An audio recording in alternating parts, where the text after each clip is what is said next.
Well, I don't want to say that the Washington Redskins stock has fallen, but, Fran, let's face it, every year at the start of free agency, the Washington Redskins, they're ecstatic at the opening bell. But will they still be cheering when the closing bell rings in December? You go out and spend $180 million on three players, Albert Haynesworth, D'Angelo Hall, and Derek Dockery.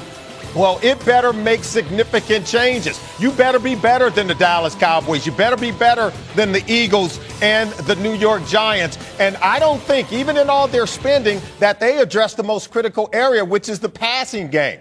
So, yeah, they'll be good on defense, but you got to ask yourself, did this team really make themselves better than the other teams in their division? I'm not so sure of it. Sully, I'm not willing to say that the Philadelphia Eagles need a bailout right now because they're still a pretty good team. But when you lose the type of leadership that the Philadelphia Eagles did, and you lose a linchpin in your secondary, a man who meant so much to the community, a man who was so respected in the locker room, in Brian Dawkins, there is no way that that cannot be felt. And we were talking about Kurt Warner before. Sometimes you have to bite the bullet and go on and pay the guy. They lose Lito Shepherd. That's another player from the secondary. Sean Considine goes on to Jacksonville. That's three members in the secondary. Now remember, Philadelphia does have 2 first-round picks. They still have a lot of salary cap space. I still think they'll be active, but they have some holes to fill.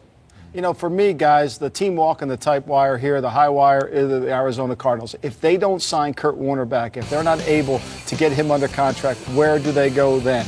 They've tried to go through the Matt Leinart administration. I'm not sure that's going to work. It hasn't looked very good. This team really did a lot of great things last year, obviously coming about 3 minutes away from winning a Super Bowl.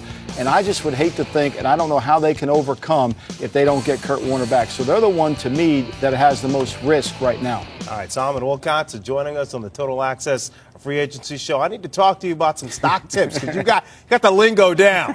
Well, you know, I can tell you this, and when it comes to free agency, Fran, teams need to be careful. Buyer beware, because if you were saddling up at the bar, you don't want more foam than you have beer. And many of these teams, they're spending a lot of money. It's more foam than beer, if you know what I mean. Now you're talking my language.